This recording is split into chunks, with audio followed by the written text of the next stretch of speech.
కూడి వచ్చిన ప్రియ దేవుని సంఘమా, ప్రభైన యేసుక్రీస్తు వారి నామంలో మీ అందరికీ వందనాలు తెలియజేసుకుంటున్నాను. అలాగే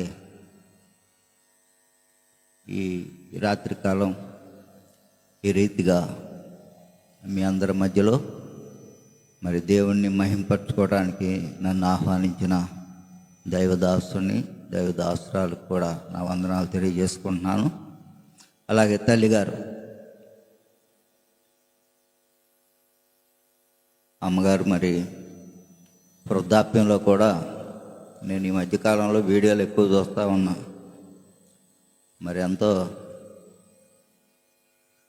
మరి ఈ పరిచర్య కోసం భారం కలిగి ఈ వృద్ధాప్యంలో తండ్రి గారు ఈ లోకాన్ని విడిచిపెట్టి వెళ్ళిపోయినా కూడా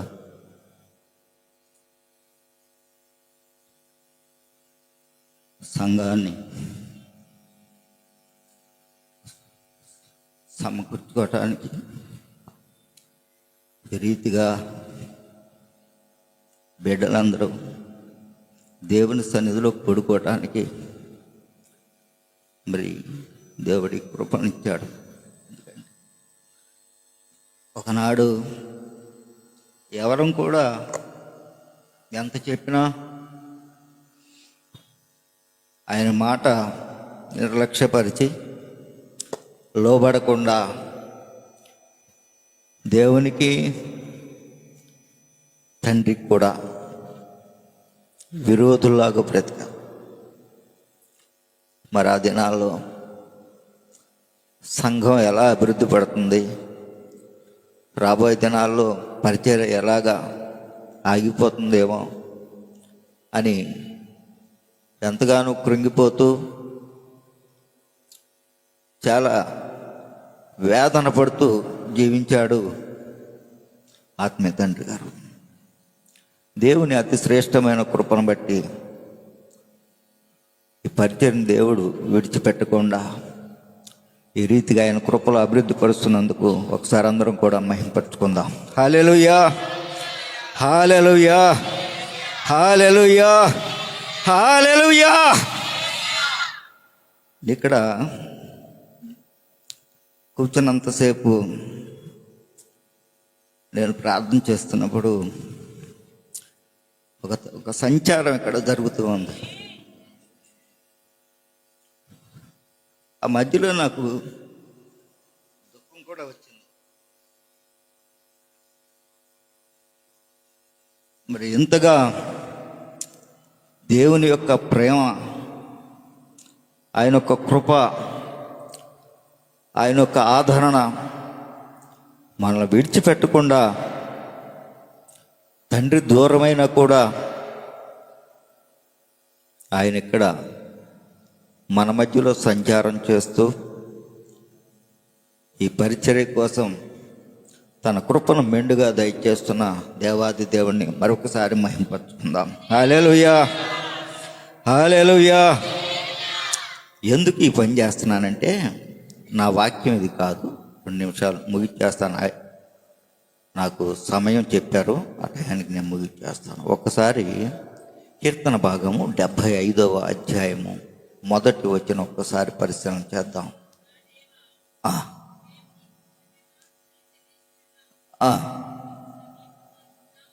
ఏంటమ్మా? ఎప్పుడంట? అది ఆసప్ అంటున్నాడయ్యా, నేను నీకు ఎక్కడ నా నామమందు 2-3 కూడి ఉంటారో వారి మధ్యలో నేనుంటానని వాగ్దానం చేసిన దేవుడు ఇప్పుడు మనకి సమీపంగా ఉన్నాడంట. హల్లెలూయా. ఆయన సమీపంగా ఉన్నాడు కాబట్టి మనం ఏం చేస్తూ ఉండాలి? ఆయన్ని స్తుతిస్తూ ఉండాలి. నువ్వెంత స్తుతిస్తావో ఆయన నీకు సమీపంగా ఉంటాడు అంటున్నాడు. మరొకసారి చదువు మా మాట.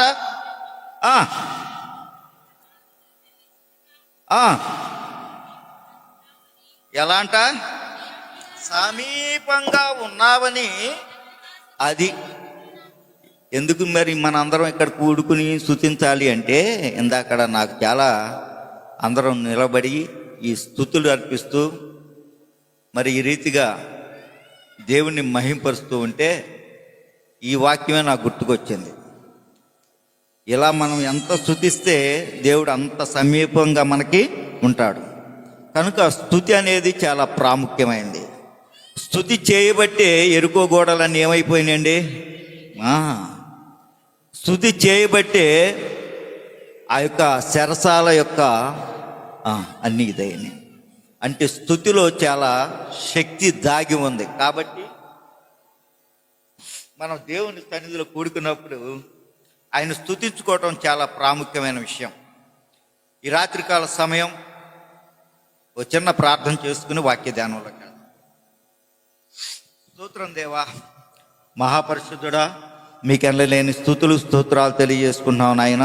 దయగల తండ్రి, ఇదిగో మా ప్రభ, మీ దయ చొప్పున మీ కృప చొప్పున తండ్రి, ఈ నవంబర్ మాసం 15వ తారీఖు ఈ రాత్రికాల సమయం ఈ రీతిగా నాయన సంఘమంతా మీ సన్నిధిలో కూడుకుని మిమ్మల్ని మహింపరచుకోవడానికి మాకు ఇచ్చిన గొప్ప సమయాన్ని బట్టి మీకెళ్ళలేని స్తోత్రాలు దేవా. ఎంతోమంది లోకాన్ని విడిచిపెట్టి వెళ్ళిపోయారు. మమ్మల్ని అయితే ఇంకా మీరు సజీవ లెక్కలో ఉంచినందుకు మీకెళ్ళలేని స్తోత్రాలు తండ్రి. తండ్రి, ఎంతోమంది నా ప్రభువా, నీ బిడ్డలందరూ కూడా ఇక్కడ కూడుకుని ఉన్నారు. ఇందులో యవనస్తులు ఉన్నారు, పెద్దవారు ఉన్నారు, వృద్ధాప్యం కలిగిన వారు ఉన్నారు, చంటి బిడ్డలు కూడా ఉన్నారు తండ్రి. జ్ఞాపకం చేసుకుని మా ప్రభ, జరుగుతున్న ఈ కార్యక్రమం అంతట్లో మీరు మాకు తోడుగా ఉండండి. మీ ఆత్మ సంచారం ఇక్కడ జరిగించండి. ప్రతి వారిని దర్శించండి. ఎవరెవరు ఏ సమస్యలో ఏ యొక్క బలహీనతలు ఇక్కడ కూడుకొని ఉన్నారో దేవా, ప్రతి వారితో మీరు మాట్లాడండి. వారిని బలపరచండి, వారిని స్థిరపరచండి. అల్పునైన నన్ను మీరు ఎక్కల చోట మరుగుపరిచే దేవా, మీ బూరగా నన్ను వాడుకుని తండ్రి, మీరే ఇక్కడ మాట్లాడి మీ గన్నామానికి మీరే ఘనత, మహిమ, ప్రభావాలు పొందుకోమని ప్రభేస్తున్నామలు అడిగి వేడుకుంటున్నాం మా తండ్రి. అనే మరొకసారి ప్రభు యేసుక్రీస్తు వారి నామలో మీ అందరికీ వందనాలు తెలియజేసుకున్నానండి. మరి యొక్క ఈ దినాలు చాలా భయంకరంగా ఉన్నాయి. ఎటు చూసినా కూడా నెమ్మది లేని పరిస్థితులు, ఎక్కడా కూడా సంతోషం లేదు. ఏ దేశానికి వెళ్ళినా, ఎక్కడికి వెళ్ళినా, ఏ కుటుంబం దగ్గరికి వెళ్ళినా, ఏ ప్రాంతానికి వెళ్ళినా కూడా ఎక్కడ సమాధానం లేదు అండి. అందరూ కూడా భయాలతో బ్రతుకుతూ ఉన్నారు. మీరు గమనించారో లేదో, మా బాల్య దినాల్లో అయితే ఇంత భక్తి మేము ఎప్పుడు చూడలా. కానీ ఈనాడు ఈ కడవర దినాల్లో అన్యులు కూడా అధికమైన భక్తి చేస్తున్నారు. ఎందుకో తెలుసా ఏమండి? వారికి కూడా ఈ యొక్క రాకడ దినాలు, దేవుని యొక్క రాకడ దినాలు అర్థమైపోయింది. అంటే వారు వారి యొక్క ధర్మాన్ని బట్టో, వారి యొక్క ధర్మశాస్త్రాలను బట్టో తెలుసుకున్న దాన్ని బట్టి ఇవన్నీ కూడా ముగింపు దినాలని వారు కూడా గ్రహించి, ఏమండి, వారి యొక్క ఆచరణ ప్రకారం ఎవరైతే ఏ ఆచారం ప్రకారం వారు భక్తి చేస్తున్నారో వారందరూ కూడా ఈ దినాల్లో ఏం చేస్తున్నారంటే అధికంగా భక్తి చేస్తున్నారు. మీరు చూసారో లేదో, ఎక్కడ చూసినా ఇదివరకు ఇలాంటి కార్యక్రమాలు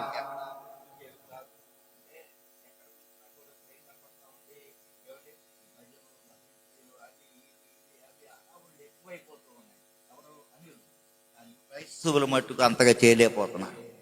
ఇవన్నీ క్రైస్తవుల మట్టుకు అంతగా తెల్లారు గట్ట 4 3 లెగుస్తున్నారు వారు. మనం లెగుస్తామా? ఏమంటే మన దగ్గర అంత ఓపిక ఉందా? లేదు. కానీ నీకు తెలుసు నిజదేవుడు వస్తున్నాడని. కానీ నీ దగ్గర అంత ఓపిక లేదు, నీ దగ్గర అంత ఆసక్తి లేదు. అంతగా దేవుని ఎదుర్కోవాలని మన దగ్గర అంత ఉత్సాహం కానీ, అంత భయం కానీ, అంత ఆసక్తి కానీ లేదు. కాబట్టి మనము నామకార్థంగా దేవుని సన్నిధిలో బ్రతుకుతూ ఉన్నాం. అందుకని ఈ రాకడ దినాల్లో దేవుడు ఆయన హెచ్చరిక చేస్తూనే ఉన్నాడు. ఎందుకనంటే ఆయన వచ్చేసరికి ప్రతి వారు ఎలా ఉండాలి? సిద్ధపాటు కలిగి ఉండాలంట. అందుకే ఆయన ఆ దినాన ఆయన 3.5 సంవత్సరాలు ఈ లోకంలో ఆయన సువార్త ప్రకటించినప్పుడు ఆయన అనునిత్యము కూడా ఎప్పుడు ఏది చెప్తా ఉన్నారు? ఆయన పరలోక సంబంధమైన విషయాలే చెప్పారు. ఆయన రాకడ ఏమండి, ఈ లోకంలో అంతా కూడా అందరూ ఏమండి ఈ లోక సంబంధమైన ఆశీర్వాదాల కోసం కాదు, మీరు దేనికోసం, ఇదిగో పరలోకము సమీపంగా ఉంది అని చెప్పేసి ఆయన ఏం చెప్తా ఉన్నాడు? దేని గురించి చెప్పాడండి? పరలోకము గురించే చెప్పాడు. అంటే ఆయన ఈ లోకంలో 3.5 సంవత్సరాలు సువార్త ప్రకటిస్తే ఆ 3.5 సంవత్సరాలు సువార్తలో ఏం ప్రకటించాడు? ఆయన రాబోయే ఏమండి ఆ పరలోక సంబంధమైన ఆశీర్వాదాల గురించి ఆయన ప్రకటించాడు. అందుకనే మనం కూడా ఈ లోకంలో ఉన్నప్పుడు ఏమండి దేవుని వాక్యం ఉంటుండగా మనం దేని గురించి ఆలోచన చేయాలి? ఏమండి అక్కడ దాని గురించి మనం ఆలోచన చేయాలి. అయితే ఆయన అంటున్నాడు, అయ్యా నేను వచ్చాను, నా పని ముగిస్తున్నాను, తండ్రి చెప్పిన పనులన్నీ నేను చేశాను, కాబట్టి ఇక నేను తిరిగి వెళ్ళిపోతున్నాను. వెళ్ళిపోతూ మీ మధ్యన ఒక ఆదరణకర్తను మీ మధ్య ఉంచి వెళుతున్నాను. అయితే మరలా నేను వస్తున్నాను. నేను వచ్చేటప్పుడు ఇప్పుడైతే ఏమండి వచ్చాను అంటే ఎలా వచ్చాను, దేనికోసం వచ్చాను? మీ అందరికీ రక్షణ ఇవ్వటం కోసం వచ్చాను. కానీ ఈసారి మట్టుకు ఆయన ఎలా రాబోతున్నాడు? కొదమ సింహము వలె రాబోతూ ఉన్నాడు. ఆయన వస్తే ఆకాశంలో ఏం వినబడుతుందంటండి? ఘోర శబ్దము వినబడుతుంది. అది వినబడినప్పుడు ఏమైపోతా ఉంటారు? ఏమండి అందరూ కూడా ఎత్తబడతారు. హల్లెలూయా. కాబట్టి ఈ రాత్రికాలం దేవుడు అంటున్నాడు, నువ్వు ఎత్తబడే గుంపులో ఉండాలి. ఏమండి ఈ కడవరి దినాలు అంటే ఇప్పుడు మనం ఏ స్థితిలో ఉన్నాం? ఏమండి రాకడకు సమీపంగా ఉన్నాం. ఎక్కడ చూసినా కూడా నెమ్మది లేదు. ఏ ప్రాంతానికి వెళ్ళు కరువులు, కాటకాలు, ఆకలి దప్పులు, భయంకరమైన పరిస్థితులు. ఇటు చూస్తేనేమో ఏమండి అనేక ప్రాంతాల్లో, మన దేశంలోనే అనేక రాష్ట్రాల్లో ఇప్పుడు శాసనాలు మార్చేశారు. ఏమండి ఇక ఎన్నడూ కూడా ఏమండి ఇలాగా బహిరంగంగా దేవుణ్ణి ప్రకటించుకునే ఆ దినాలు కోల్పోతూ ఉన్నాం మనం. ఇప్పుడు రాను రాను మన రాష్ట్రంలోనే ఏమండి ఎలా ఉందో తెలుసా పరిస్థితి? మీరు అంతగా మరి మీకు తెలుస్తుందో లేదు ఈ వార్తలు, నాకైతే తెలియదు. కానీ ఇవాళ చాలా భయంకరంగా ఉంది. నిన్నగాక మొన్న కాకినాడలో ఒక ఆయన సువార్త ప్రకటిస్తుంటే అతని మీద కేసు పెట్టారు. ఏమని? మతం మార్పిడి చేస్తున్నాడు. ఏమండి ఎలాగంట? ఆయన అంట డబ్బులు తీసుకుని ఏమండి ఏదో చేశాడు, డబ్బులు ఇచ్చాడు అని చెప్పేసి డబ్బులు అతనికి ఎర్ర చూపించి ఇలాగ మతం మార్పిస్తున్నాడని అతని మీద కేసు పెట్టాడు. నాడు సనాతనం అంటున్నాడు, దేని గొడవలని చేస్తున్నాడు. ప్రభుత్వం యాత్రాబాబాన్ని జీడి గెలిపిస్తే వాడేం చేస్తున్నాడు? సనాతనం అని చెప్పేసి నేను ఇక్కడ ఏమండి విభేదాలు కలిగి చేస్తున్నాడు, మత విభేదాలు కలిగి చేస్తున్నాడు. అంటే సాతాను ఎవరిని ఎక్కడ ఎలా వాడుకోవాలో వాడికి తెలుసు. కాబట్టి ఈ రాకడ దినాల్లో ఒకప్పుడేమో వాడే ఏం చెప్పాడు? బాప్తిజం తీసుకున్నాను, నేను అదే అయిపోయాను, ఇదే అయిపోయాను అని చెప్పాడు. మొదటి రోజున ఏమన్నాడు? ఇదిగో ఈ తల్లిగారు నాకు వర్తమానం, నాకు ఏంటి ప్రవచనాన్ని ఇచ్చేసింది, ఈ ప్రవచనం నాకు చాలా ఇష్టం, నేను ఇది అది అని చెప్పి ఆ రోజున చెప్పాడు. ఇప్పుడు గెలిచిన తర్వాత ఏమైపోయాడండి? మారిపోయాడు. అంటే దుష్టుడు ఎలాగ చేయాలో అలాగ చేస్తున్నాడు. ఇప్పుడు వాడే అన్నాడు, హే అమ్మోలు చూసారా అక్కడ అంతమందిని ముంచుతున్నారు, మీ కళ్ళు కనపడలేదా? మాది ఆత్మ అని చెప్పేసి వాడు అక్కడ సంఖ్యలు వేస్తూ ఉన్నాడు.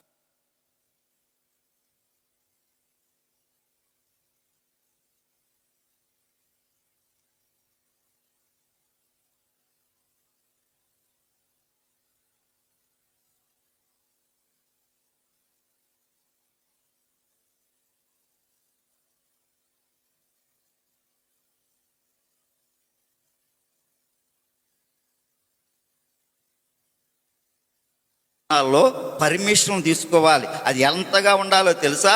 చాలా భయంకరమైన పరిస్థితులు. అందుకనే ఈ దినాల్లో సువార్త మనకి ఇంకా సులువుగా అందుతుంది. కాబట్టి ఆయన కృప మనకు ప్రక్కనే ఉంది. కాబట్టి ఇప్పుడు మనం ఎలా ఉండాలి? ఏమండి వాక్యాన్ని త్వరగా మనం ఏమండి హృదయంలో చేర్చుకోవాలి.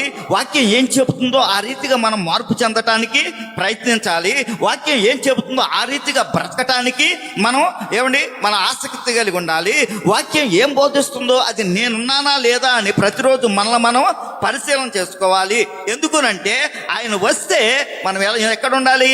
ఎత్తబడే గుంపులో ఉండాలి. కాబట్టి దానికి అనుకూలంగా ప్రతిరోజు వాక్యం ద్వారా మనల్ని మనం సిద్ధపరచుకుంటా ఉండాలి. అందుకే ఆయన అన్నాడు, చూడండి మత్తయి సువార్త 24వ అధ్యాయము 17వ వచనం. మత్తయి సువార్త త్వరగానే ముగిచేస్తాను, పావుగంట. మత్తయి సువార్త, మిద్దె మీద ఉండువాడు ఇంటిలో నుండి ఏదైనా తీసుకొని పోవుటకు దిగా ఏం చెప్పాడంటండి? మిద్దె మీద నుండి. ఎక్కడంటే నువ్వు ఇప్పుడు ఎక్కడున్నావు? నువ్వు మిద్దె మీద ఉన్నాడు. ఏమండి, అయితే ఆ మిద్దె మీద ఉన్నవాడు ఇక ఆయన రాకడ సమీపిస్తా ఉంది. ఏ గడిలో వస్తాడో తెలీదు, ఎప్పుడు వస్తాడో తెలీదు.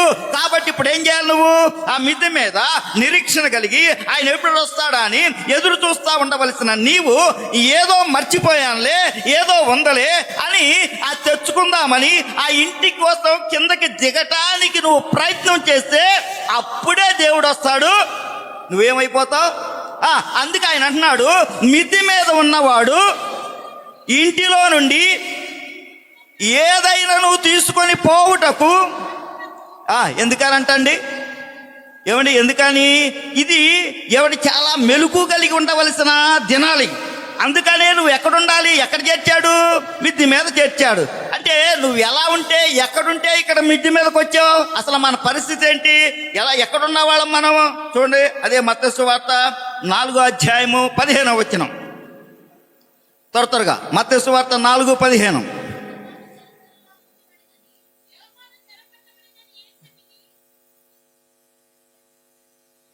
4 అమ్మాయి అదే 15 చీకటిలో నుండి లేదా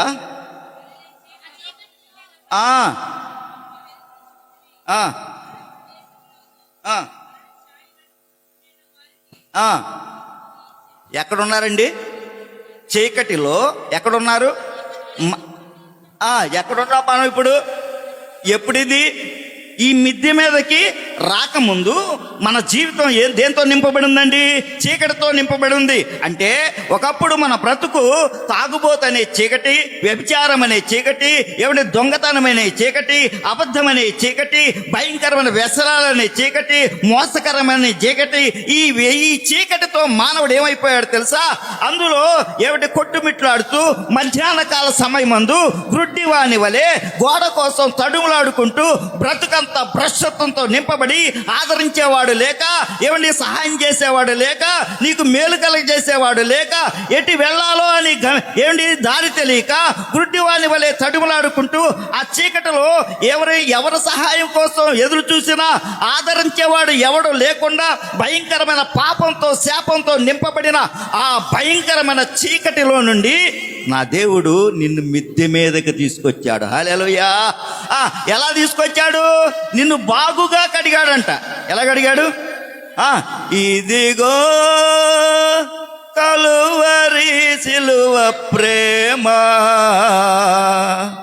మరపురాని మధుర ప్రేమ, యేసు ప్రేమ నా యేసు ప్రేమ, యేసు ప్రేమ నా యేసు ప్రేమ, ఇదిగో కలువరి సిలువ ప్రేమ మరపురాని మధుర ప్రేమ, యేసు ప్రేమ నా యేసు.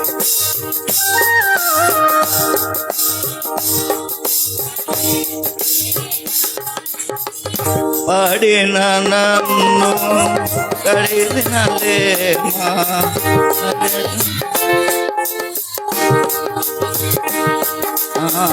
పడిన. హల్లెలూయా. ఏం చేశాడు? లేపి ఏం చేశాడంటండి? కడిగాడంట. నువ్వు బాగుగా కడగబడ్డావు, ఏ కళంకము లేకుండా కడగబడ్డావు. కడగబడి ఎక్కడికి వచ్చావండి? మిద్దె మీదకి నిన్ను చేర్చాడు. ఎందుకో తెలుసా? ఆయన వస్తే నువ్వు ఎత్తబడి ఉండాలని.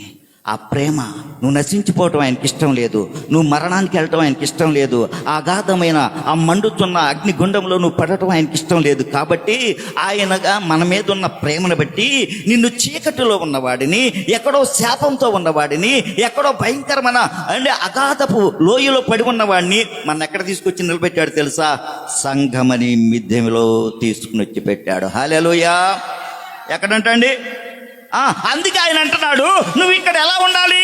మెలకు కలిగి ఉండాలి, రాకడ కోసం నిరీక్షణ కలిగి ఉండాలి. కానీ మరలా నువ్వు కిందకి దిగకూడదు.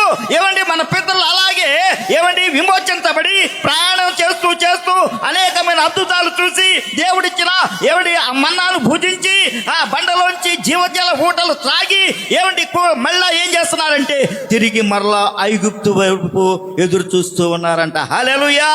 ఇంతగా చేసిన మేలు మర్చిపోయారు, ఇంతగా దేవుడు చేసిన ఉపకారాలు మర్చిపోయారు. అద్భుతాలు చూశారు, ఆశ్చర్య కార్యాలు చూశారు, సముద్రాన్ని 2 పాయలుగా చేసి నడిపించిన ఈ యొక్క గొప్ప భయంకరమైన కార్యాలు చూసి కూడా వారి యొక్క కఠిన హృదయం మళ్ళీ ఏం చేస్తుందో తెలుసా? ఐగుప్తు వైపు తీసుకెళ్తుంది. అందుకే వారందరూ ఏమైపోయారండి? అరణ్యంలో ఆకుల వలె రాలిపోయారంట. హల్లెలూయా. అలా అవటం ఆయనకి ఇష్టం లేదు కనుకే మనల్ని ప్రేమించి ఆయన ముందుగానే హెచ్చరిక చేస్తున్నాడు, మీరు మిద్దె మీద నుండి కిందకి దిగవద్దు. హల్లెలూయా. ఏం చేయకూడదు? ఏమైపోతావు చూద్దాం. లూకా సువార్త 10వ అధ్యాయము 30-31 చూడండి. ఒక ఆయన దిగుతున్నాడు అక్కడ. ఒక మనుష్యుడు యెరూషలేము నుండి ఎక్కడికంటండి? ఎక్కడ ఉండాలి నువ్వు? యెరూషలేము ఉన్నతమైన స్థలం, దేవుని స్థలం, దేవుడు నివాసం ఉండే స్థలంలో నిన్ను చేరిస్తే, నిన్ను ప్రేమించి ఎక్కడో భయంకరమైన ఎవడి శాపంతో పాపంతో ఉన్న నిన్ను ఆయన జ్ఞాపకం చేసుకొని నువ్వు నశించిపోకూడదని నీ మీద ఉన్న ఆయన కృపను బట్టి, ఆయన ప్రేమను బట్టి, ఆయన దయను బట్టి నిన్ను ఎక్కడ తీసుకొచ్చాడు? ఇప్పుడు ఏమండి ఆ స్థలంలోని తీసుకొచ్చి నిన్ను అక్కడ స్థిరపరిస్తే ఇప్పుడు ఏం చేస్తున్నావు? మళ్ళీ వెళ్తున్నావు. కుక్క వాంతి కోసం చూసినట్లుగా. ఏమండి ఎక్కడికి వెళ్తున్నావండి?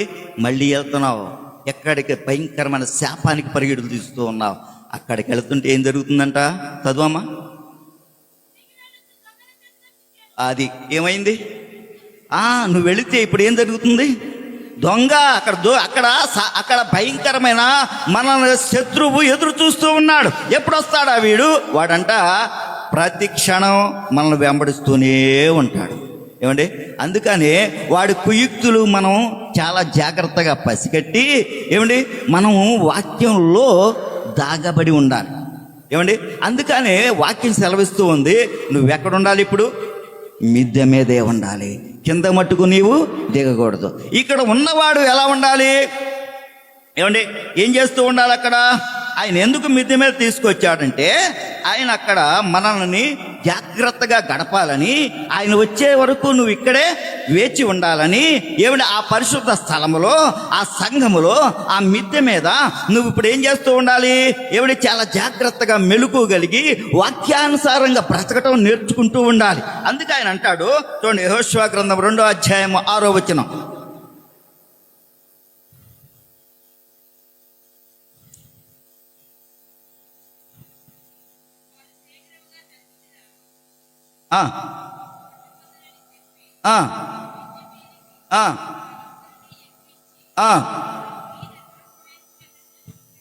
ఈ కడవరి దినాల్లో సాతాను అధికంగా వాడు ఏం చేస్తున్నాడు? ఏమండి వాడు విజృంభణ చేస్తూ ఉన్నాడు. ఎవరిని ఎలాగా అంటే అదే మాట అంటాడు, గర్జించు సింహము వలె ఎవరిని మృంగుదమా అని వాడు వెతుకుతూ ఉన్నాడు. అంటే శోధకుడు లేకుంటే శత్రువు మన మీద తిరుగుబాటు చేసి మనల్ని ఎలా నాశనం చేద్దామా, ఎలా ఆత్మీయ స్థితిలోంచి పడేద్దామా, ఎలాగా నిన్ను దేవుడి నుంచి దూరం చేద్దామా అని వాడు విశ్వ ప్రయత్నం చేస్తూ నిన్ను వెంబడిస్తూ నిన్ను తరుముతూ ఉంటే ఇప్పుడు నిన్ను దేవుడు ఎక్కడ తీసుకొచ్చాడండి? మిద్దె మీదకు తీసుకొచ్చాడు. అయితే ఇప్పుడు అక్కడ ఏం చేయాలి? మనం దాగి ఉండాలంట. హల్లెలూయా. ఎప్పటి వరకు దాగి ఉండాలి? ఈ శోధకుడు, ఈ సాతాను, ఈ శ్రమ పెట్టేవాడు, ఈ శత్రువు నిన్ను దాటి వెళ్ళే వరకు నువ్వు ఇప్పుడు ఏం చేయాలో తెలుసా? ఆ మిద్దెల మీద నువ్వు జాగ్రత్తగా దాగి ఉండాలంట. దాగి ఉంటే ఏం జరుగుతుంది? ఏమండి అపొస్తలుల కార్యాల గ్రంథము 20వ అధ్యాయం 8వ వచనం. త్వరగా అపొస్తలుల కార్యాల గ్రంథము 20వ అధ్యాయము 8వ వచనం. మేము కూడి ఉన్న మేడ గదిలో ఏమున్నాయండి? ఇప్పుడు హల్లెలూయా. ఎక్కడైతే నువ్వు మేడగదిలో ఆయన తీసుకొచ్చిన ఆ స్థలములో నువ్వు కూడి అక్కడ నువ్వు జాగ్రత్తగా దాగి ఉంటావో, ఎప్పుడైతే వాక్యానుసారంగా అక్కడ బ్రతుకుతూ ఉంటావో, ఇప్పుడు ఆత్మతో నింపబడతావు. హల్లెలూయా. ఆత్మ ఎప్పుడైతే నీ మీద ఏమండి అది ఆ ఆత్మ నీలో జీవించుతూ ఉందో, అక్కడ ఉన్న వారందరూ రమారమి 100 ఎంతమంది అయ్యగారు అక్కడ ఉన్నది ఆ రోజున అమ్మా 120 మంది ఏమైపోయారు? ఇప్పుడు ఆత్మతో నింపబడ్డారు. వారందరూ జ్యోతుల వలె వెలుగుతున్నారంట. హల్లెలూయా. ఎప్పుడైతే ఆ యొక్క పరిశుద్ధాత్మ అభిషేకం వారి మీదకు వచ్చిందో వారందరూ వెలుగుతూ ఉన్నారు. అగ్ని వారిలో మండుతూ ఉందో, ఆకాశము నుండి అగ్ని జ్వాలల వంటి నాలుకల వలె ఏమండి విభాజించబడిన నాలుకల వలె పరిశుద్ధాత్ముడు వారిని తాకగానే వారు ఏమైపోతూ ఉన్నారు? ఇప్పుడు మండుతూ ఉన్నారు. ఉచ్చరింప సఖ్యముగానే మూలుగులతో వారు దేవుని స్తుతిస్తూ అన్య భాషలో మాట్లాడుతూ ఒకసారి వారు ప్రసంగం చేస్తే 3000 మంది రక్షణ పొందుతారు. హల్లెలూయా. కారణం ఆత్మతో నింపబడి నువ్వు వెలిగించబడి జ్యోతి వలె ప్రకాశించగలిగితే దేవుడు నీ పక్షాన కార్యం చేస్తాడు. హల్లెలూయా. అందుకు మేడగది మీదకి ఆయన తీసుకొచ్చాడు. ఇక్కడికి వచ్చి నువ్వు ఏమవ్వాలి? ఏమండి వెలిగించబడాలి. హల్లెలూయా. అంతేగాని వస్తున్నాం వెళ్తున్నాం, ఆత్మ భారం లేదు, ఏమండి ప్రార్థనా అనుభవం లేదు, ప్రార్థనా ప్రభావం లేదు, ప్రార్థన ద్వారా ఆ ఆశీర్వాదాలు లేవు, ప్రార్థన ద్వారా దీవెన లేదు, ప్రార్థనలో శక్తి నీవు ఇంకా పొందుకోలా, ప్రార్థన యొక్క అభిషేకాన్ని నీవు పొందుకోలా. ఎంతకాలం నువ్వు వస్తున్నావు, వింటున్నావు, వెళ్తున్నావు అంతవరకే. ఏమండి ఇది అందుకే అంటున్నాడు ఏమండి వేషధారుల వలె మీరుండొద్దు. వేశ్యనైనా క్షమిస్తాను కానీ వేషధారులను నేను క్షమించను. ఇది దేవుడు ఏమని మాట్లాడుతున్న మాటలవి. ఈ రాత్రి కాలం జాగ్రత్తగా మనం గడపాలి. ఎందుకో తెలుసా? ఆయన రాకడ రాబోతూ ఉన్నది. హల్లెలూయా. ఆయన అతి త్వరలో రాబోతూ ఉన్నాడు. అందుకే నిన్ను మేడగది మీదకి చేర్చాడు. ఎందుకో తెలుసా? నువ్వు నశించిపోవటం ఆయనకి ఇష్టం లేదు. అయితే నువ్వు ఇక్కడ ఏం చేయాలి తెలుసా? నువ్వు దాగిపడి ఉండాలి. నువ్వు ఇక్కడ ఏమండి వెలిగించబడి ఉండాలి, ఆత్మతో నింపబడాలి. ఆత్మ లేని వాడు నావాడు కాదని దేవుడు సెలవిస్తూ ఉన్నాడు. ప్రతి వారు ఆత్మను పొందుకోవటానికి అడుగుడి ఇవ్వబడును, తట్టుడి తెరవబడును. ఇది దేవుడు నీకు ఇస్తున్న వాగ్దానం. నువ్వు అడుగుతున్నావా? ప్రభా నాకు ఆత్మనివ్వయ్యా, పరిశుద్ధాత్మ అభిషేకం నాపై కుమ్మరించయ్యా, ఆత్మవరములు నాకు కూడా దయచే ప్రభు అని నువ్వు ఆయన పాదాలు పట్టుకుని అడగగలిగితే ఆయన నీకు ఇస్తాడు. ఆయన నిన్న నేడు ఏకరీతిగా ఉన్న దేవుడు. ఆ రోజు ఇచ్చిన వాడు ఈ రోజు ఇవ్వకుండా ఉంటాడా? ఇస్తాడు. కానీ నువ్వు అడగట్లేదుగా. ఎప్పుడన్నా అడుగుతున్నావా? అయ్యా మా అబ్బాయిని కాపాడు, మా అమ్మాయిని కాపాడు, ఆడికి ఉద్యోగం, ఆడి పెళ్లి జరగాలి, మా ఆర్థిక ఇబ్బందులు పోవాలి, ఈ సంవత్సరం అప్పులు తీరాలి, మా బాధలు పోవాలి, ఇదే నువ్వు అడుగుతున్నావు కదా. అయ్యా నా కుమారుడు రక్షణ పొందుకోవాలయ్యా, ఆడు మరణిస్తే నీ దగ్గర రావాలి ప్రభువా, నశించిపోకూడదు ప్రభా, నా భర్తకు మార్పు చేయ్యా, ఆ బలహీనతలోంచి లేవనెత్తయ్యా, అయ్యా నా సంఘానికి జ్ఞాపకం చేసుకో అయ్యా, మీ ఆత్మతో నన్ను నింపయ్యా, నేను కూడా అన్ని భాషలు మాట్లాడాలి ప్రభా, ఆత్మవరాలు నాకు కూడా ఇవ్వయ్యా. అడుగుతున్నావా? ఏది మరి ఏం ప్రార్థన చేస్తున్నావు? ఎప్పుడు ఏం ప్రార్థన చేస్తున్నావు? ఆయన అంటున్నాడుగా, వాగ్దానం ఇచ్చాడుగా, అడుగుడి ఇవ్వబడును. నువ్వు అడగట్లేదుగా. అడగనప్పుడు ఎలా పొందుకుంటావు నువ్వు?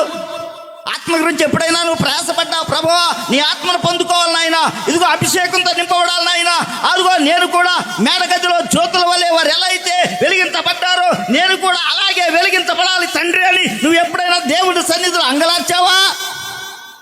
అసలు ఆ అనుభవం కోసం నువ్వు ఎప్పుడు ప్రయత్నించట్లా. అనుభవం పొందుకోవాలని, దేవుని ఆత్మతో నింపబడాలని ఎప్పుడు కూడా నీ యొక్క మనసులో తృష్ట కలగట్లేదు. ఏమిటి అంటున్నాడు? అయ్యా దుప్పే నీటి వాగుల కోసం ప్రయాసపడినట్లు తృష్ట కలిగినట్లు నా ప్రాణం అయ్యా నీ కోసం ఉందా నీకు ఆశ? నిజంగా అది ఉంటే ఆయన నీలో ఉంటాడు. అప్పుడు ఏమవుతుంది అంటున్నాడు కదా, వాక్యం సెలవిస్తుందిగా, ఈ లోకంలో ఉన్నవాడి కంటే నీలో ఉన్నవాడు బలవంతుడు. అందుకు అప్పుడు నువ్వు ఏదైనా చేయగలుగుతావు. యేసు ప్రభు వారు పైన ఉన్నారు కొండ మీద, కింద ఒకళ్ళు దెయ్యం పట్టినోడిని తీసుకొచ్చారు.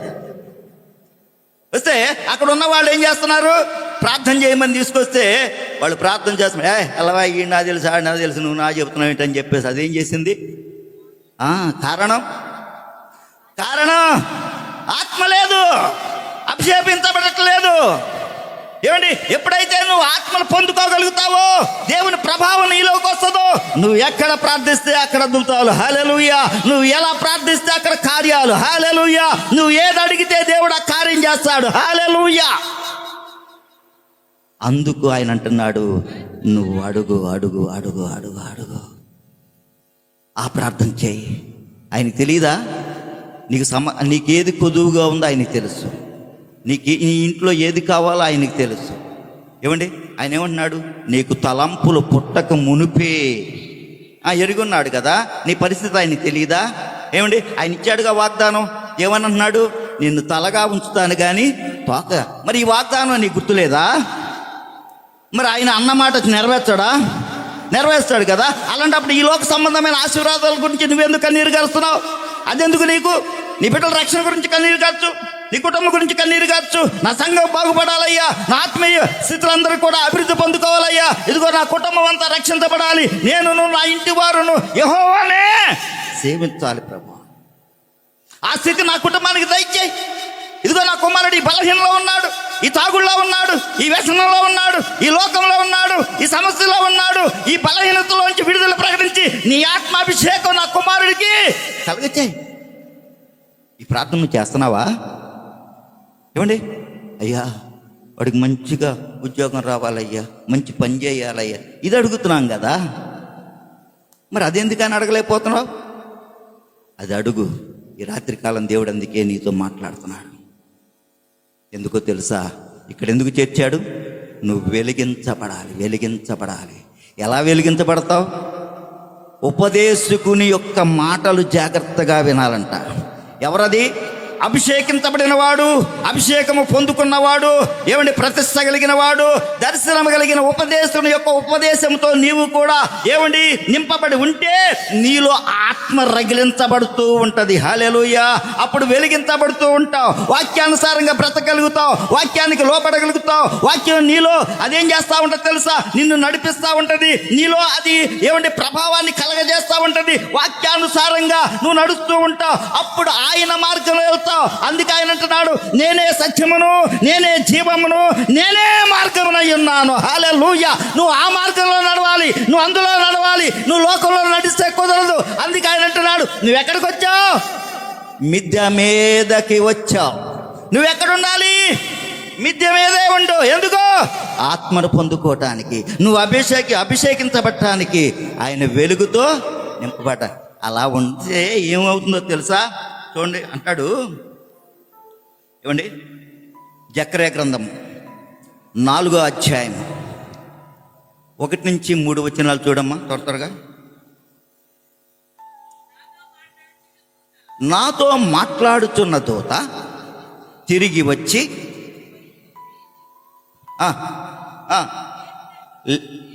ఒకని లేపినట్లు నన్ను లేపి,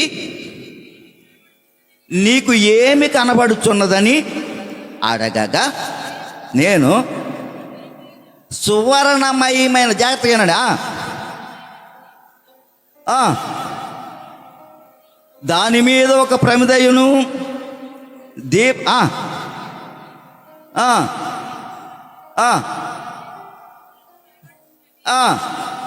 మరియు ఏంటంటే అండి 2 ఒలీవ చెట్లు కుడి ప్రక్కనను ఒకటయు. చాలమ్మా, అక్కడి నుంచి ఇలా ఎక్కడికి వద్దామంటే అక్కడి నుంచి 11వ వచనానికి వద్దాం.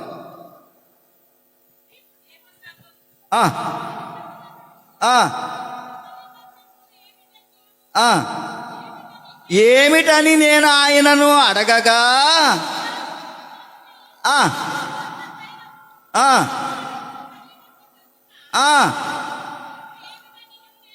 అడగగా, అయ్యా నాకు ఆ దర్శనం కనపడుతుంది, అక్కడేమో దీపస్తంభాలు వెలుగుతూ ఉన్నాయి, ఆ అక్కడున్న జ్యోతులు వెలుగుతూ ఉన్నాయి.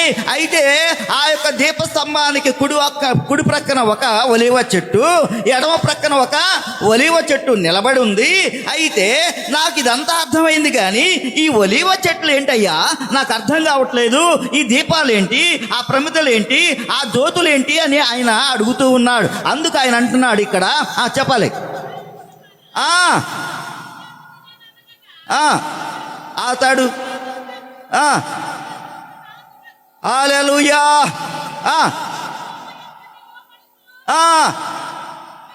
అది హల్లెలూయా. ఇక్కడ ఏం చేస్తున్నాడండి? ఇప్పుడు ఈ దీపాలు ఆరిపోకూడదు. ఏమండి? వెలిగించబడిన ఆత్మ ఆరిపోకూడదు. నీలోకి దేవుని ఆత్మ వచ్చింది కదా, ఎక్కడికి వస్తే? ఏమండి? మిద్దె మీదకి వస్తే ఈ వచ్చిన ఆత్మ ఇప్పుడు ఏం చేయాలి? దినదినము వెలుగుతూ ఉండాలి. అందుకనే అభిషేకించబడి అభిషేకం పొందుకున్న ఏమండి నిష్ట కలిగిన ఏమండి ప్రతిష్ట కలిగిన ఏమండి ఆ దర్శనం కలిగిన ఉపదేశకుల యొక్క ఉపదేశాలు వింటూ నువ్వు వెలిగించబడుతూ ఉండాలి, మండుతూ ఉండాలి. ఆత్మ నీలో చల్లారిపోకూడదు. అందుకనే ఇప్పుడు ఏం చేస్తున్నారు? అక్కడ 2 ఒలీవ చెట్లు, అంటే ఇద్దరు వ్యక్తులు అక్కడ ఏం చేస్తా ఉన్నారు? నూనె పోస్తూ ఉన్నారు. హల్లెలూయా. కారణం ఏంటి? ఈ వెలిగించబడిన ఈ జ్యోతులు ఇక ఆరటానికి వీలు లేదు. అంటే ఉపదేశకుడు నీకు ప్రతిదినము వాక్యము ద్వారా, వాక్యమనే ఆత్మీయ ఆ నూనెను నీలో ఏం చేస్తా ఉన్నాడు? పోస్తూ ఉన్నాడు. కారణం మండుతున్నప్పుడు ఏమిటి? ఇక్కడ ఒక ప్రమిద వెలిగించాం, అది మండుతా ఉంటే ఏమవుతుంది? నూనె అయిపోతూ ఉంటది. అంతా అయిపోతే ఏమైపోయింది? ఆరిపోతుంది. మరి ఇది ఆరిపోకూడదు కదా. ఏమండి? ఈ అభిషేకం నీలోంచి తీసివేయబడకూడదు. ఇది వెలుగుతూ ఉండాలి, ఇది రగులుతూ ఉండాలి, అనేకుల్ని ఇది మండిస్తూ ఉండాలి, అనేకుల్ని ఇక్కడికి చేరుస్తూ ఉండాలి. అందుకే నువ్వు వెలిగించబడాలి. హల్లెలూయా. నువ్వు వెలిగించబడాలి అంటే ఇప్పుడు అభిషేకించిన దైవజనుడు వర్తమానాన్ని ప్రతిరోజు నువ్వు విని నీ హృదయమును మండించుకుంటూ ఉండాలి. హల్లెలూయా. అందుకు ఆయన అంటున్నాడు, ఆ యొక్క జ్యోతులకి అటువైపున ఇటువైపున ఎవరున్నారంట? ఒలీవ చెట్లు. ఆ చెట్లు మనుషులను పోలిన సూచనగా దేవుడు తెలుపుతూ ఉన్నాడు. హల్లెలూయా. ఏమండి? అందుకే అంటున్నాడు, అయ్యా నీ మందిరంలో నివాసం ఉండటానికి పిచ్చుకలకు స్థలం ఉంది, కానీ నాకు లేదయ్యా. అక్కడ నేను పచ్చని ఒలీవ చెట్టు వలె నేను కొట్టుండాలి. నా కుటుంబం ఆ అభిషేకంతో నింపబడాలి. నీకు తైలాన్ని ఇచ్చేవాడిగా ఉండాలి. ఆ గానగలో నేను నలగ కొట్టబడాలయ్యా. ఆ అభిషేకం నాలుంచి ఒకరికి నాలుంచి ఆ ప్రకాశం, ఆ మంట రగిలించబడాలి. హల్లెలూయా. నీ దేశం గురించి ఎప్పుడైనా ప్రార్థన చేస్తున్నావా? నీ సంఘం ఇంకా అనేక మంది రక్షణ లేని వారి కోసం ఎప్పుడైనా ప్రార్థన చేస్తున్నావా? నీ ప్రాంతంలో ఎంతమంది అన్యులుగా ఉన్నారు, ఎంతమంది తాగుబోతులుగా ఉన్నారు, ఎంతమంది వ్యసనగాళ్ళు ఉన్నారు, ఎంతమంది జోదగాళ్ళు ఉన్నారు, ఎంతమంది బలహీనులు ఉన్నారు? వాళ్ళు ఎప్పుడన్నా నీకు గుర్తు రావట్లేదా? ఈ గుండె మండుతుంటే, ఇందులో ఆ యొక్క పరిశుద్ధ ఆత్మ పని చేస్తుంటే, నువ్వు జ్యోతిలాగా వెలిగించబడితే, ఈ మిద్దె మీదకి నిజంగా నువ్వు వచ్చుంటే ఈ భారం నీకు ఉండాలి కదా. మరి ఏది అలా ప్రార్థిస్తున్నావు నువ్వు అంటే? నీలో మంట చల్లారిపోతూ ఉంది. హల్లెలూయా. అందుకే ఆయన అంటున్నాడు, నువ్వు వెలిగించబడాలి. వెలిగించబడితే ఏమవుతుంది? నిర్గమకాండం 34 అధ్యాయం 30 వచనం. నిర్గమకాండం 34:30 త్వరగా. నిర్గమకాండము 34:30.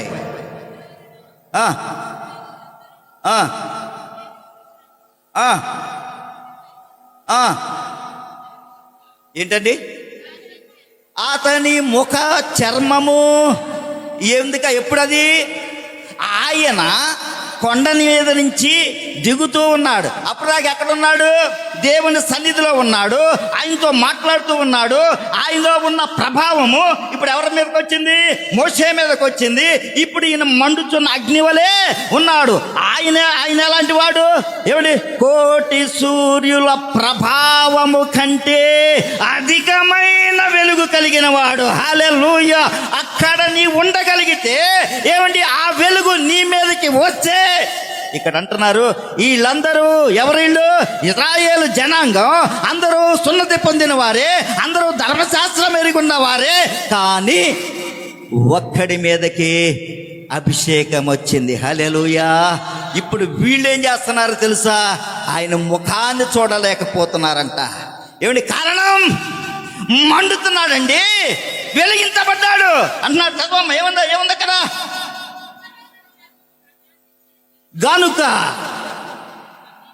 అతనిని సమీపించుటకు దడుచుకున్నారంట, భయపడుతున్నారండి. వెనకొచ్చి అమ్మో మోసే దగ్గరికి వచ్చేస్తున్నాడు. ఏంటి ఆ తేజస్సు ఏంటి, ఆ ప్రభావం ఏంటి, ఆ వెలుగేంటి, ఆ తేజస్సు అబ్బో ఇదివరకు లేని కాంతి అతనిలో ప్రకాశిస్తుంది. హల్లెలూయా హల్లెలూయా. ఆ రక్షణ పొందుకున్న నీవు కూడా అన్యుల మధ్యలోకి వెళుతూ ఉంటే వారు నిన్ను చూసి భయపడాలి, భయపడాలి, భయపడాలి, భయపడాలి. హల్లెలూయా.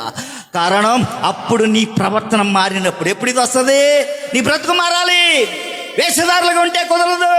ఏమండి, నీ మాట మారిందా, నీ చూపు మారిందా, నీ ఆలోచన మారిందా, నీ తలంపు మారిందా, నీ ఉద్దేశాలు మారినాయా, నీ ప్రవర్తన మారిందా? ఇవన్నీ అలాగే ఉన్నాయి. హృదయ అంతరంగాల్లో పాపం అలాగే పెట్టుకుని పైకి మట్టికి వేషధారులుగా ఉంటే నిన్ను చూసి ఎవడ భయపడ్డు. ఎందుకంటే ఇంకా నీవు దెయ్యపు స్వరూపమే. నీలో ఆ ప్రకాశం రాదు, నీలో ఆ తేజస్సు ఉండదు. ఎప్పుడు వస్తుంది ఇది? నువ్వు మండించబడాలి, ఆత్మతో నింపబడాలి, ఆత్మ నీలో మండుతూ ఉండాలి. అప్పుడు ఆ జ్యోతి వలె నీవు కూడా వెలిగించబడతావు. అనేకులకు నీవు మాదిరికరంగా ఉంటావు. ఏమండి, అందుకని పౌలు ధైర్యంగా చెబుతున్నాడు, పూర్వం నేను దూషకుడను, హింసకుడను, అనేకుడును, పాపులలో ప్రధానుణ్ణి, కానీ ఇప్పుడైతే నేను పరిశుద్ధుల్లో ప్రధానుణ్ణి, నేను క్రీస్తును పోలి నడుచుకున్నాను, మీరు నన్ను పోలి. నువ్వు అనగలుగుతావా? మనం అంటావా? ఆ ధైర్యం మన దగ్గర ఉందా? అది మనం అనలేం. కారణం మన బ్రతుకు ఇంకా మారలా, మన మాట మారలా. ఏంటి, మన తీరు ఇంకా మారలా. అనుకుంటున్నావు ఏదోలే చెప్తా ఉంటారు అట్లాగే అనుకుంటున్నావు. ఏమండి, వాక్యం వింటున్నావే కానీ మార్పు లేకపోతే నువ్వెక్కడే విడిచిపెట్టబడతావు. హల్లెలూయా. ఆయన త్వరగా రాబోతూ ఉన్నాడు, ఆయన త్వరగా రాబోతూ ఉన్నాడు. అయితే ఈ వెలిగించబడటం ఎందుకయ్యా, ఎందుకు నన్ను ఇక్కడ దాచావు? ఎందుకంటే చూడండి, ఏలియా ఎంతటి వాడు? ప్రభావము కలిగిన వాడు. అంటున్నాడు ఏమండి, ఏమన్నాడు? జీవము కలిగిన దేవుని సేవకుడైన ఏలియాను ఏం చేస్తున్నాడు ఇప్పుడు? ఏమండి, అనేక మంది అన్యులను, ఏమండి, అక్కడున్న దేవత యొక్క పరిచారకులను సంహరించేశాడు. ఏమండి, ఆకాశాన్ని తెరిపి, ఏమండి, దాన్ని చీల్చి అక్కడ నుంచి ఆ అగ్నిని దింపి అంత ప్రభావం కలిగిన ఆ యొక్క ఏలియాని దేవుడు అంటున్నాడు, కొంతకాలం నువ్వు జాగ్రత్తగా దాగుండయ్యా అంటున్నాడు. హల్లెలూయా. చూద్దాం 2వ రాజుల గ్రంథం 17వ అధ్యాయము 3-4 వచనాలు. 2:17, క్షమించండి 1:17.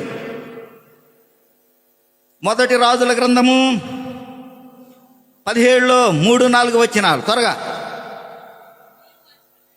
నీవు అచ్చట నుండి తూర్పు వైపునకు పోయి యోర్దానుకు ఎదురుగా ఉండా ఆ కెరీతు వాగు దగ్గర ఏం చేయాలండి? ఇప్పుడు ఎక్కడ ఉండాలి? ఎక్కడ పెట్టాడు నిన్ను? నిన్నెక్కడ పెట్టాడు? మిద్దె మీద పెట్టాడు. ఇప్పుడు నువ్వేం చేయాలి? ఇక్కడ దాగి ఉండాలి. నువ్వు దాగి ఉంటే దేవుడు నిన్ను పోషిస్తాడు. నీకు ఈ చెంత అవసరంలా. ఏమండి, నువ్వు ఆలోచించి నువ్వు ఇది చేయటం వల్ల నువ్వు ఎంతగా ఇది చేస్తే నువ్వు బెత్తిడదాన్ని మూరడుగా నువ్వేమీ చేయలేవు. ఒక తెల్ల వెటుకను నల్లగా కూడా చేయలేవు. అంటే నీ వల్ల ఏది కూడా కాదు. అయితే ఈ చింత నీకెందుకు? ఆయన అంటున్నాడు, నీ చింత యావత్తు నా మీద, నేను చేస్తాను. ఏమండి, అయితే ఇప్పుడు నువ్వేం చేయాలి? నువ్వు అక్కడ దాగి ఉండాలి. దాగి ఉంటే నిన్నేం చేస్తాను? ప్రకాశింపజేస్తాను. తర్వాత ఇప్పుడు ఏం చేస్తాను? పోషిస్తాను. నీకే పొదువ ఉండదు. ఏమండి, ఏం చేశాడు ఇప్పుడు? ఎవరండి ఈయన? ఎవరైనా ఏం చేశాడు? ఏమండి, ప్రార్థన చేస్తే ఆకాశంలో నుండి అగ్ని కిందకు వచ్చేసిందండి. అవునా? ఆయన ప్రార్థన చేస్తే ఆకాశం చేర్చబడి ఏమండి అగ్ని పైనుంచి కిందకి దింపాడు. ఏమండి, అంత ప్రభావం కలిగిన ఈ యొక్క ఏలియాని, ఈ ప్రవక్తని దేవుడు అంటున్నాడు, నువ్వు దాగి ఉండాలి. ఎందుకు? శత్రువు ఉన్నాడు, శోధకుడు ఉన్నాడు. వాడు దాటిపోయేదాకా నువ్వేం చేయాలి? ఇప్పుడు దాగి ఉండాలి. ఎందుకంటే వాడు నిన్ను ఎక్కడ పడేస్తాడో తెలియదు, ఏ యొక్క ఆలోచనతో నిన్ను కృంగదీస్తాడో తెలియదు, లోకంలో ఎక్కడ నిన్ను లాగేస్తాడో తెలియదు, ఏ తలంపు నీకు కలగజేస్తాడో తెలియదు, ఎక్కడ నిన్ను బలహీనుడు చేస్తాడో తెలియదు. కనుక నువ్వేం చేయాలి? ఇప్పుడు లోకం వైపు చూసావో వాడు లాగేస్తాడు. కాబట్టి ఇప్పుడు ఏం చేయాలి? దాగి ఉండాలి. దాగి ఉంటే ఆయన ఏం చేస్తాడు తెలుసా? నిన్ను పోషిస్తాడు. హల్లెలూయా. ఆకాశం నుండి మన్నాను కురిపించిన ఆ యొక్క పితరులను పోషించిన దేవుడు ఆయన ఏమిటి? అప్పుడు పోషించిన వాడు ఇప్పుడు నిన్ను కూడా పోషిస్తాడు అంటున్నాడు. అనుదినము నీకు ఏమిటి? ఉపదేశం అనే ఈ యొక్క ఆహారం నీకు ఇస్తూ ఉన్నాడు. నువ్వు రోజు దీన్ని భుజించగలిగితే నూతన శక్తి నువ్వు నింపుకోగలుగుతావు. అందుకే అన్నాడు, యెహోవా కోసం ఎదురు చూసేవారు అది ఏమొస్తుంది? ఇప్పుడు నూతన బలం వస్తుంది. ఎప్పుడది? అది చూడాలి, ఆ వాక్యాన్ని భుజించాలి అంటున్నాడు. హిజ్కియా, నువ్వు నోరు బాగా తెరు, నేనేం చేయబోతున్నాడు ఇప్పుడు? అదిగా గ్రంథాన్ని ఇస్తున్నానయ్యా, దీన్ని భుజించు.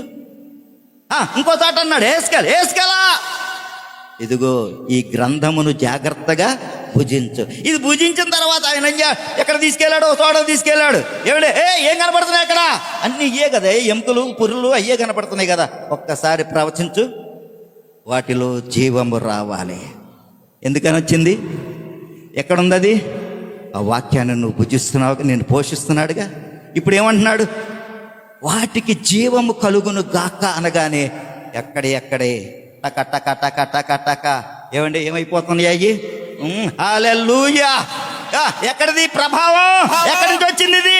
ఎవరి ద్వారా వచ్చింది ఇది? అంతకుముందు లేని ఈ యొక్క శక్తి, అంతకుముందు లేని ఈ ప్రభావం, అంతకుముందు లేని ఈ కార్యం ఈ రోజు నీవు ఎప్పుడైతే వెలిగించబడ్డావో, దేవుని ఆత్మ నీలో పనిచేస్తుందో, ఏమండి అభిషేకంతో నింపబడ్డావో ఆత్మకార్యం చూస్తూ ఉంటావు. హల్లెలూయా.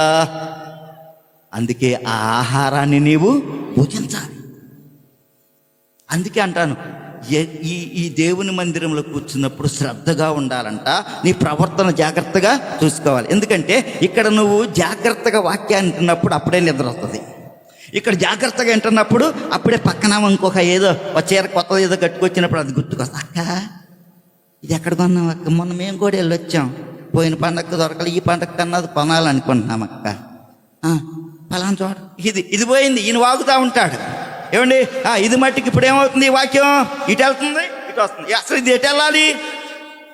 అగ్ని కణమల వలె మండవలసిన మాటలు ఎటు వెళ్ళిపోతున్నాయండి? ఈ పక్క నుంచి. ఏం చేస్తుంది? ఎందుకని? ఇక్కడ నీ ప్రవర్తన సరిగా లేదు, నీవు ఇక్కడ ఏకాగ్రత కలిగి లేవు, నువ్వు ఏక మనసు కలిగి లేవు, ఆసక్తి నీలో లేదు గనక వాక్యం నీ దగ్గరికి వస్తుంది కానీ నీ హృదయంలోనికి వెళ్ళాలి. అందుకని అంటాడు, ఆకాశ పక్షులకు గూళ్ళు ఉన్నాయి, చింత చోటు కూడా లేదే. అందుకని నీ హృదయం దగ్గర. మరి నువ్వు ఆయన దేహం అన్నావుగా, ఆయన ఆలయాన్ని నేనే అంటున్నావుగా, మరి ఆలయంలో ఆయన ఉండాలి కదా. మరి ఆడి ఎందుకుంటున్నాడు? ఈ దరిద్రం అంతా ఎందుకు ఉంది? నువ్వు ఆయన చోటు ఇవ్వట్లా. నువ్వు భుజించగలిగితే, వాక్యాన్ని నీవు భుజించగలిగితే నువ్వు నూతన శక్తిని. అందుకు ఆయన నిన్ను మిద్దె మీద చేర్చాడు. హల్లెలూయా. అయ్యా ఇదంతా జరిగిందయ్యా, ఇదంతా భుజించామయ్యా, ఇప్పుడు నా పరిస్థితి ఏంటి? ఇంకెంతకాలం ఇక్కడ ఉండాలి. ఇక్కడ నువ్వు దాగి ఉంటే వచ్చే ఫలితం ఏంటో తెలుసా? చూద్దాం. ఆఖరి వచనం ముగించేస్తాను నేను. అదే 2వ రాజుల గ్రంథము 2వ అధ్యాయము 11వ వచనం. 11 అంటే ఇంకా పైనుంచి కూడా రా కొంచెం త్వరగా. ఇంకా కొంచెం పైకి వెళ్ళి రమ్మ, పై నుంచిరా కొంచెం. అక్కడ నది దాటే దగ్గర నుంచిరా. చదువు 9 నుంచి చదువు. ఆయన దాటిపోవటం కాదు, ఇంకా దాటక ముందు తీరా.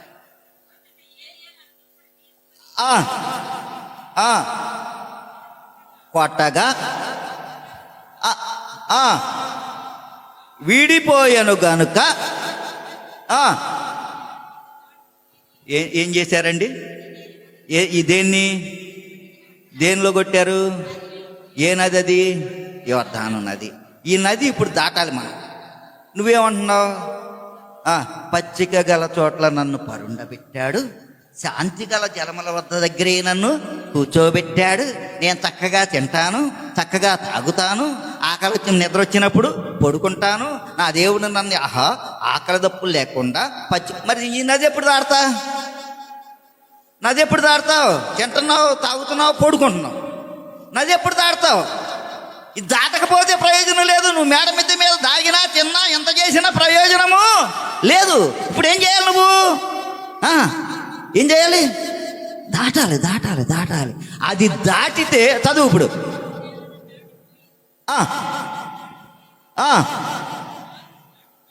తరువాత నానమ్మ గారు ఒకసారి కళ్ళు తెరు.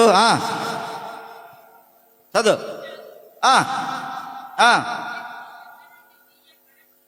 నేను నీ యొద్ద నుండి తీయబడక మునుపు నీ కొరకు నువ్వు నాకు అడుగు, నీకేం కావాలి కొడుకు త్వరగా. ఎందుకనంటే ఇప్పుడు మనం ఏం చేసాం? దాటేసాం. ఇక సమయం వచ్చేసింది. ఏ సమయం అది? ఎత్తబడే సమయం. హల్లెలూయా. సమయం వచ్చేసింది. సమయం మీకు తెలుసా? సమయం వచ్చేసింది. ఇప్పుడు కాలాలు కూడా ఏమండి ముందుకెళ్ళిపోతున్నాయంట. ఏమండి అక్కడ సముద్రాలు కూడా ఉప్పొంగిపోతున్నాయి, గడ్డలు కట్టేస్తున్నాయంట. అన్ని మార్పులు వచ్చేసినాయి. భూమి ఇప్పుడు మొన్న ఒకసారి రాశాడు, ఈ ఆసియా ఖండంలో 2గా చీలబోతుందంట. హల్లెలూయా. ఎన్నడూ లేని ప్రభావ కార్యాలు ఇక్కడ.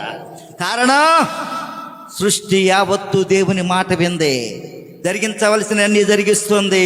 వాటికి తెలుసు దేవుడు రాకపోతే వచ్చేస్తున్నాడన్న సంగతి నీకు తెలియట్లా. వాక్యం వింటున్నావు ఏమండి? ఏమంటున్నాడు? ఏమండి? ఎద్దు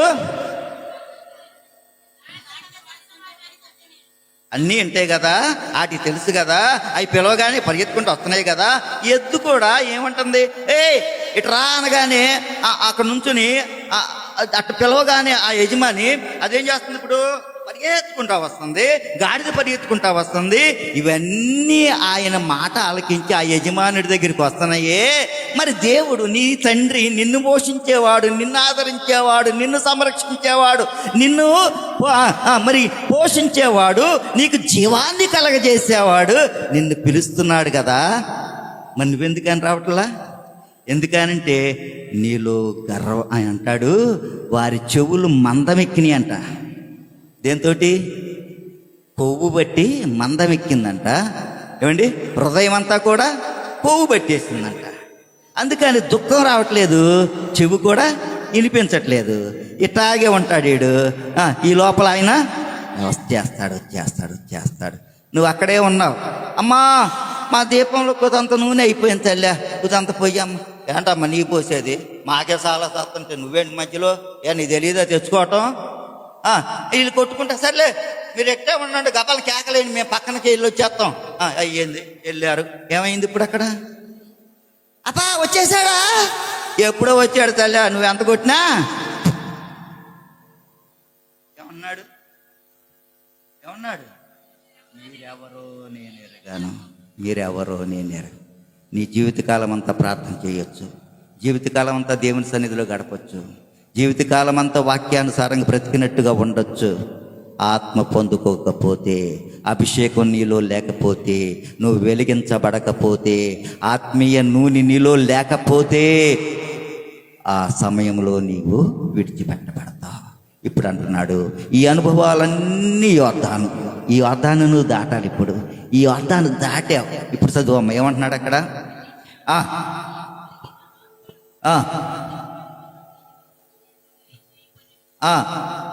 అందుకు అతడు అయినా సరే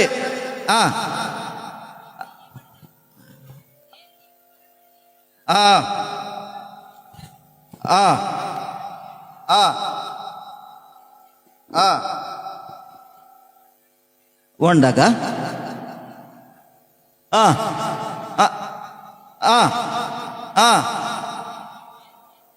హల్లెలూయా.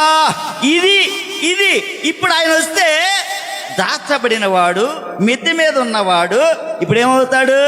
ఎత్తబడతాడు. అక్కడే ఉండి ఇప్పుడే వస్తానన్నవాడు వేరైపోయారంట. వీళ్ళిద్దరూ వేరైపోయారు. నువ్వెందుకు దాటాలి? నువ్వు దాటకపోతే ఎత్తబడలేవు. కాబట్టి నువ్వు అది దాటడానికి ప్రయత్నం చేయి. ఎలా దాటుతావు? ఎలా అంటే వాక్యానుసారంగా బ్రతుకు. వాక్యం నీ చెబుతుందిగా, వాక్యం నీతో మాట్లాడుతుందిగా. మరి అవి నీ హృదయాన్ని నీ అర్థంలో చూసుకున్నట్లు ప్రతిరోజు దాన్ని చూసుకో. చూసుకుంటే ఎక్కడ నేను తప్పిపోయాను, ఎక్కడ జారిపోయాను, ఎక్కడ పడిపోతున్నానో నీకు తెలియపరుస్తుంది కదా. అందుకే అభిషేకం కలిగిన ఉపదేశకుని యొక్క ఉపదేశముతో నీవు అభివృద్ధి పొందగలిగితే ఆత్మ నీలో వెలిగించబడుద్ది. ఆ యోర్దాను నీవు దాటగలుగుతావు. అగ్నిరథముల ద్వారా దేవుడు నిన్ను కొనిపోబడతాడు. హల్లెలూయా. ఆ అనుభవం నువ్వు పొందుకోవాలని దేవుడు ఎక్కడ పెట్టాడు? ఇప్పుడు ఎంతకాలం? ఆయన రాకడ కోసం ఆయన వచ్చేస్తున్నాడు. ఇంకెంతో కాలం లేదమ్మా, ఎంతో కాలం లేదు, సమీపంగా ఉంది. నేడు రేపో నా ప్రియుడేసు మేఘాల మీద పాడండి. ప్రియుడేసు మేఘాల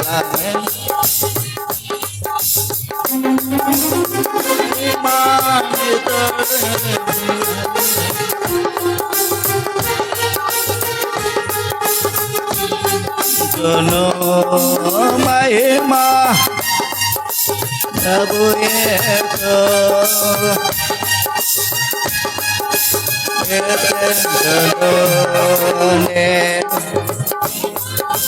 నా ప్రియుడే మేఘాల మీద హల్లెలూయా. ఆయన అతి త్వరలో రాబోతూ ఉన్నాడు. మనం సిద్ధపడి ఉండాలి సంఘమా.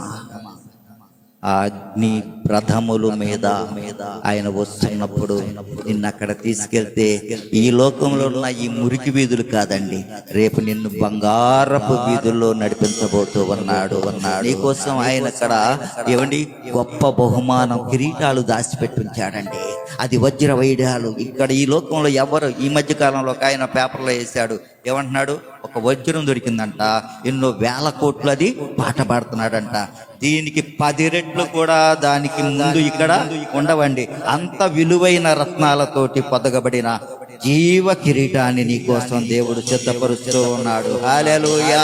దానికోసం ఈ మేడ గదిలోకి నిన్ను తీసుకొచ్చాడు. ఇక్కడ నువ్వు దాగి ఉండి వెలిగించబడి దేవుని అభిషేకంతో నింపబడి ఆయన కోసం నిరీక్షణ కలిగి యోర్దాను నది దాటటానికి ప్రయత్నం చేస్తే ఆయన వచ్చి నేను కొనిపోబడతావు. కనుక ఆయన ఎత్తబడే గుంపులో మనమందరం ఉండాలని ప్రభు పేరట మీ అందరిని వేడుకుంటున్నా.